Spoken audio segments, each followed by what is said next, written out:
Ben, we got our first official look at Jauan Jennings in purple in OTAs, and I've been really huge on this signing. I think the interesting thing about him coming into KOC's offense is I saw a stat, it was like 29% of Jennings' snaps last year came in the slot. Hmm.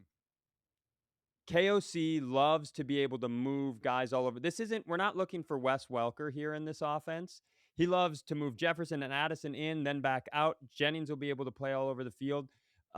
So, am I crazy to see this Jennings thing as a really useful, malleable piece in the offense, and maybe having a higher impact than some people might realize because of his ability to play everywhere combined with what KOC is trying to do. Yeah, I mean, I think he was a huge piece for finding that quote unquote number 3 receiver. Um, but I'll take it even a step further and maybe even a step back, if you would. That I look at his versatility not so much as can he be wide receiver 1? Can he be wide receiver 2? I look at him as can he be that other sort of 12 personnel extra tight end where you Mm, may be thinking that we're gonna go 11 personnel and only 1 tight end, 1 running back, and we're gonna go light. Well, because he has such a good ability and an aggressive ability to be a run blocker, and just the way his skill set is, he's not you mentioned Wes Welker, he's not Wes Welker. I mean, he's just not. You can't do Wes Welker things with him because that's not his body type, that's not his twitch. Um, so he plays a different style of game that is probably more akin to a lighter tight end than a true number 1 or even the quintessential number 3 receiver that you think about with the twitchiness factor. Um, so all that being said, he's still extremely versatile. He can make plays as an X all the way on the left-hand side. He can make plays as a Z all the way on the right-hand side. He can play on the ball, he can play off the ball. He can do all the things. It's just that I wouldn't expect him to be, that shifty, dynamic guy that's just, like, making these really hard pivots and kinda wowing you from that standpoint. I think he's more of a kind of a 12 personnel coverage buster and personnel buster because as the season goes along, they're like, "Shoot, how do we line up on this guy?" Because he is a little quicker than our strong safeties, but he's not quite as quick as maybe our number 1 corner, but yet they use him in this capacity and they're motioning guys around and they play big, so we gotta have a bigger guy on him, but that's also a passing mismatch, so I think he's gonna get a lot of defenses, a lot of fits. yeah, and it makes sense that 12 personnel thing coming out of the Kyle Shanahan world. Uh, whenever I do this thing whenever I'm curious about whether I should be excited about a player, because it's funny, around the league, a tale as old as time, a fan base gets rid of a player they're tired about, and a new fan base is jacked. So I think the truest test to see how excited you should be about a player is to go check the team he left's reaction to him leaving. And if you are a Viking fan, I would advise you to go onto the 49ers subreddit and look at the Jawan Jennings appreciation post. It is wild. Everything you just said about his attitude, his toughness, his run blocking. Here's the thing: they call him Third and Jawan. That's what they call him because he's so damn good on third downs. He is everything you want him to be, a try hard guy in a contract year. I just think you are getting someone that you have to go a long way to find somebody who says something negative about him in a prove it situation in an offense that works for him. So that gets me even more excited. Yeah, to kinda go off of that 3rd and, Juwan, he was 9th in the league in 3rd down conversions. He had 19 of them, and that was good for Which is crazy for a wide receiver 3 in an yeah, offense. which is crazy. I think CMC I mean, well, the 49ers ranked number 1 in the league in 3rd down conversions. I think CMC was number 1 and Okay. Juwan was number 9.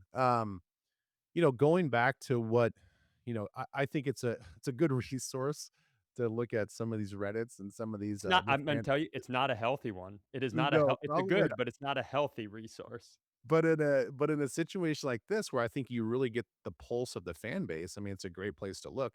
Um, John Lynch, 49ers GM, he had this to say about Juwan when Juwan actually left, and he says, "When that guy stepped up between the lines, man, he was a presence, and they had to deal with him." They meaning the defenses.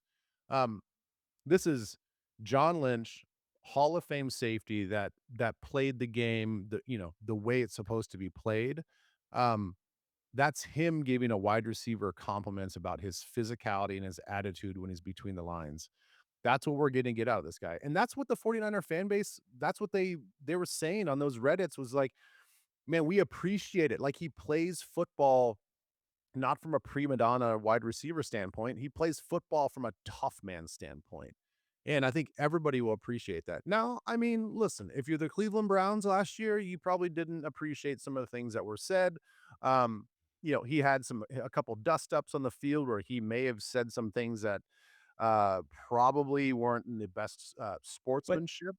that's as a basketball guy, that's the old, like, I don't wanna play against him, but I love it when he's on my team. Exactly, exactly. I mean, see that I think that's where I'm really excited, not just from the things that we just talked about, what he can do from a versatility standpoint, but also I think this team and this offense is really gonna appreciate the attitude that he brings on a daily basis. I mean, it is going to be knockdown, drag out every game for the entire season, 17 games of just like he wants to bloody your nose and he also wants to run past you on a touchdown. I mean, it's a rare ability for these guys to have this kind of a throwback player, so to speak.